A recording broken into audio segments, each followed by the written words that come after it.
Halo dan selamat datang kembali di channel kami, Lila Channel. Di video kali ini saya akan menjelaskan tentang bagaimana cara menetaskan telur yang benar, langkah-langkah yang harus kita ambil ketika menetaskan telur. Berhubung banyak sekali yang bertanya kepada saya tentang step-stepnya atau langkah-langkah ketika menetaskan telur sehingga persentase tetas itu tinggi di atas 90%. Tapi sebelum saya mulai menjelaskan tentang 5 langkah yang harus diperhatikan ketika menetaskan telur, yang belum subscribe silahkan klik subscribe dan juga klik like. Jangan lupa tinggalkan komentar apabila Anda ingin bertanya atau ingin mendapat informasi lebih. Bisa juga menghubungi nomor yang saya sertakan di deskripsi. Baiklah, ini saya jelaskan tentang 5 hal yang harus diperhatikan ketika menetaskan telur. Hal yang pertama itu adalah menjaga kestabilan suhu box tetas atau mesin tetas. Jadi di sini saya akan jelaskan tentang menetaskan telur dengan menggunakan mesin penetas telur. Yang pertama harus dipastikan adalah kestabilan suhu. Jadi kalau kita ingin menetaskan telur, suhunya harus stabil di antara 37 sampai 39 derajat Celcius. Bisa diambil di angka 38 derajat Celcius. Bisa juga antara 37,5 sampai 38,5 derajat Celcius. Jadi suhunya harus stabil. Karena ini yang paling utama adalah suhu. Maka ketika Anda membuat mesin tetas atau membeli mesin tetas, pastikan alat yang digunakan untuk mengatur suhu itu alatnya memang bagus dan sudah teruji. Karena macam-macam ya, ada macam-macam alat yang digunakan untuk mengatur suhu. Dalam hal ini yang saya maksud adalah termostat. Di pasar itu ada termostat kapsul, kemudian ada juga termostat digital. Dan juga ada model yang lainnya. Maka dalam memilih termostat ini, alat pengatur suhu ini harus berhati-hati dan harus yang sudah teruji, stabil, dan juga mudah untuk digunakan. Ya, antara termostat kapsul dengan termostat digital, saya sendiri lebih menyarankan untuk menggunakan termostat digital. Kenapa? Termostat digital ini sudah ada pengukur suhunya, jadi dia ada indikator suhunya.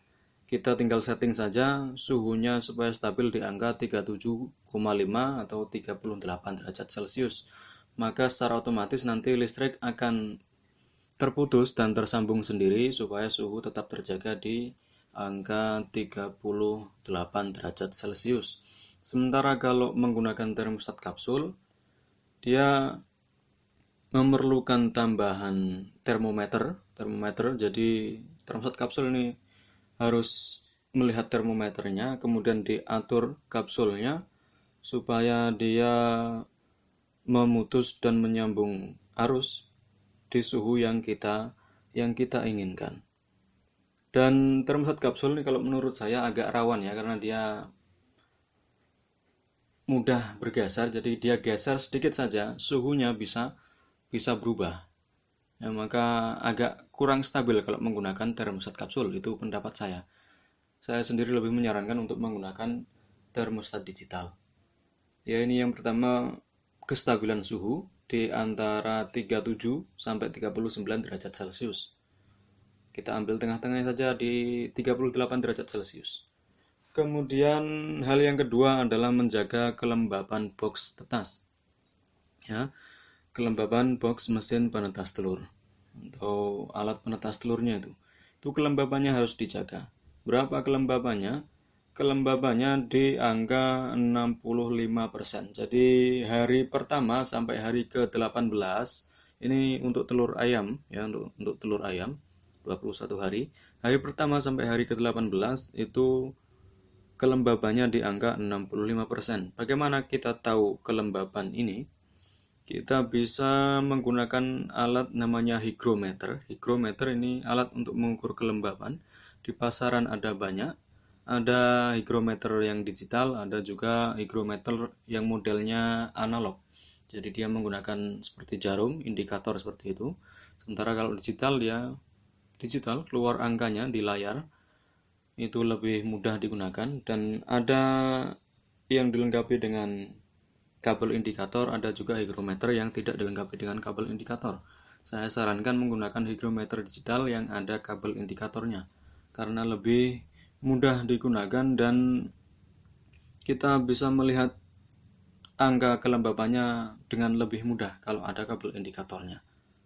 Ya, maka saya sarankan menggunakan hygrometer yang menggunakan kabel indikator kalau mau menggunakan hygrometer. Kemudian itu di angka 65% di hari 1 sampai 18, sementara 3 hari sebelum menetas itu kelembabannya dinaikkan di angka 75% sampai 85%. Kenapa kelembabannya harus dinaikkan 3 hari sebelum menetas? Karena ketika dia tidak naik kelembabannya, ada resiko nanti DOC atau anakan yang mau menetas lengket ke cangkang. Jadi cangkangnya nanti nempel ke kulit DOC dan itu rawan sekali, bisa menyebabkan kematian. Jadi angka kematiannya bisa meningkat, persentase kematiannya bisa meningkat ketika kelembaban di dalam box tetas itu kurang 3 hari sebelum menetas. Bagaimana cara meningkatkan kelembabannya? Cara meningkatkan kelembaban itu kan di bawah rak telur biasanya ada baki air. Itu baki airnya bisa ditambah dengan spons atau kain. Ketika dimasukkan ke dalam baki air, spons atau kain itu, nanti dia akan meningkatkan kelembaban. Atau juga bisa telurnya disemprot halus, ya, jadi disemprot halus menggunakan penyemprotan setidaknya 3 kali sehari bersamaan dengan pemutaran telur, itu disemprot supaya kelembabannya naik, supaya nanti cangkang tidak lengket ke kulit anakan yang menetas. Dan juga resikonya ketika kelembaban kurang itu jelas meningkatkan persentase kematian. Jadi untuk menghindari gagal menetaskan telur, selalu dijaga kelembabannya. Ingat di hari 1 sampai 18 itu 65% kelembaban, dan 3 hari sebelum menetas 19, 20, 21. Ini untuk telur ayam. Kelembabannya di angka 75% sampai 85%. Itu hal yang kedua yang perlu kita perhatikan ketika menetaskan telur. Kemudian hal yang ketiga, langkah yang ketiga, itu menyortir telur yang akan kita tetaskan. Jadi telurnya disortir karena tidak semua telur bisa ditetaskan. Anda harus memastikan bahwa telur yang mau ditetaskan adalah telur hasil kawin atau telur yang sudah dibuahi. Telur-telur yang dijual di pasar untuk konsumsi seperti telur-telur di Indomaret atau di toko-toko yang memang khusus untuk dikonsumsi itu jelas tidak bisa ditetaskan.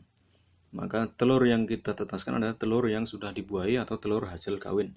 Hasil kawinnya ini pun bisa berupa kawin secara alami atau bisa juga yang inseminasi buatan.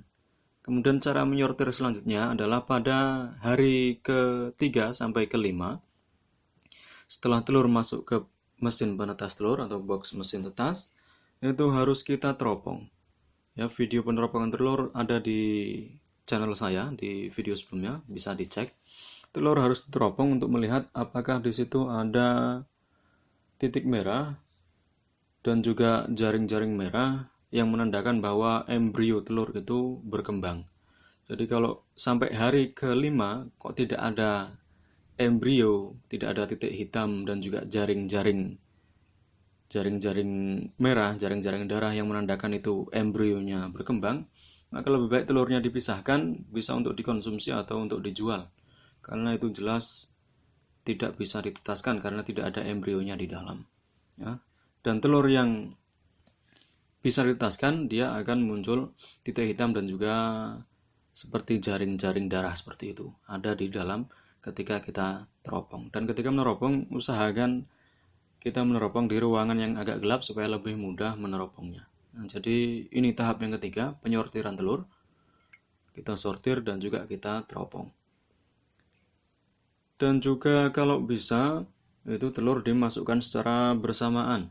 Ya, telur dimasukkan secara bersamaan, jangan sampai satu persatu. Bisa kita masukkan satu persatu, tapi nanti menetasnya tidak merata, menetasnya tidak ya agak agak susah untuk kita ratakan dalam penetasan. Maka lebih baik dikumpulkan dulu telurnya jadi satu, kemudian kita masukkan ke dalam mesin tas bersama-sama supaya nanti menetasnya juga bersamaan. Ini hal yang ketiga. Hal yang keempat yang perlu kita perhatikan adalah membalik posisi telur minimal 3 kali sehari. Jadi telur, ini di dalam telur yang ditetaskan, dia ada embrio. Nah, embrionya ini ketika posisi telur tidak berubah, dia tidak kita balik posisi telur itu, maka embrionya akan semakin turun, kemudian dia menempel di cangkang. Dan ketika embrionya nempel ke cangkang, maka embrio itu akan mati. Ya, maka gunanya membalik posisi telur ini supaya embrio di dalam telur tidak lengket ke cangkang dan menimbulkan gagal menetas. Maka telur ini harus dibalik minimal 3 kali sehari. Dan perlu Anda tahu juga, di pasaran itu ada mesin penetas telur yang menggunakan sistem rak geser dan juga ada yang menggunakan sistem rak ayun. Ini saya jelaskan sedikit tentang rak geser dan rak ayun. Jadi rak geser itu modelnya telurnya bergeser saja. Jadi dia pembalikan posisi telur menggunakan sistem geser. Jadi ada rak yang bergeser yang kemudian telur itu berputar dan berpindah posisinya, yang tadinya di bawah kemudian berada di atas, itu rak geser. Kemudian rak ayun itu modelnya raknya itu berayun ke atas dan ke bawah. Raknya berayun ke atas dan ke bawah, dan telur ini berputar berpindah posisi sesuai dengan ayunan tadi. Dan untuk skala besar di perusahaan-perusahaan yang menetaskan telur itu biasanya menggunakan rak ayun. Kalau menggunakan rak geser itu agak rawan ya. Kalau menggunakan rak geser itu tidak bisa satu persatu kita masukkan telurnya. Kenapa? Karena ketika akan menetas kan tidak mungkin telur itu bergeser. Bisa-bisa nanti gagal menetas gara-gara tergeser, kemudian macet ketika dia mau geser gara-gara telurnya mau menetas. Atau mungkin ya agak rawan ketika menggunakan rak geser. Sementara kalau menggunakan rak ayun itu dia bisa menetas satu persatu tanpa kita khawatir nanti ada telur yang menetas duluan kemudian tergeser oleh raknya, kemudian bisa terjepit di situ telurnya atau mungkin anakan ayamnya, itu bisa terjadi di rak geser. Maka saya sarankan kalau mau membuat atau mau membeli, lebih baik menggunakan yang rak ayun ya.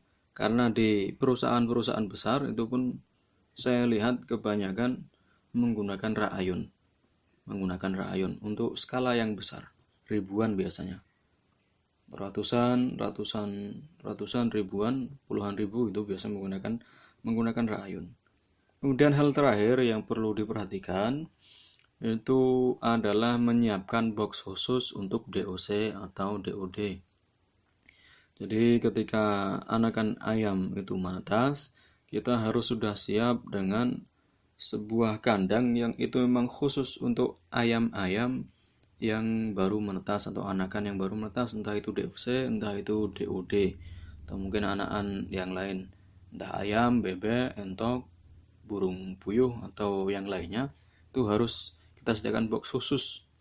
Dan di box khusus itu juga harus terjaga suhunya.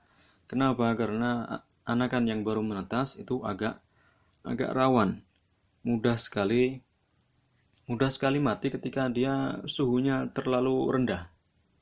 Nah, ini karena memang kejadiannya seperti itu, saya sendiri pernah merasakan tidak menjaga kestabilan suhu untuk anakan ayam, yang terjadi mati kedinginan karena suhunya terlalu rendah. Maka suhu untuk ayam yang baru menetas juga harus dijaga dan harus stabil. Bagaimana membuat boxnya? Ya, kita buat box khusus, kemudian diberi lampu penghangat. Ya, diberi alat penghangat, bisa lampu atau mungkin yang lainnya. Ada banyak sekali macamnya, dan juga kita tambahkan juga termostat kalau bisa. Kenapa dikasih termostatnya? Supaya suhunya stabil dan terjaga. Itu hal yang terakhir. Ya, ketika DOC-nya sudah menetas. Kalau sudah sekitar 1 minggu itu anakan ayam sudah agak kuat, jadi bisa dipisahkan. Ya, sudah agak kuat dan juga sudah lincah-lincah biasanya kalau 1 minggu itu bisa dipisahkan, dan kandang DOC yang khusus tadi bisa diisi dengan anakan-anakan lain yang baru menetas. Saya kira itu saja yang perlu saya jelaskan. Apabila ada yang kurang jelas atau ada yang ingin Anda tanyakan perihal komponen-komponennya yang dibutuhkan atau mungkin alat-alat yang dibutuhkan untuk menetaskan telur, atau mungkin Anda perlu konsultasi, silahkan hubungi nomor yang kami sertakan di deskripsi. Itu saja dari saya. Terima kasih telah mengunjungi channel kami. Salam sukses dari saya, Lila Channel. Jangan lupa klik tombol like, subscribe, dan tinggalkan komen apabila ada pertanyaan.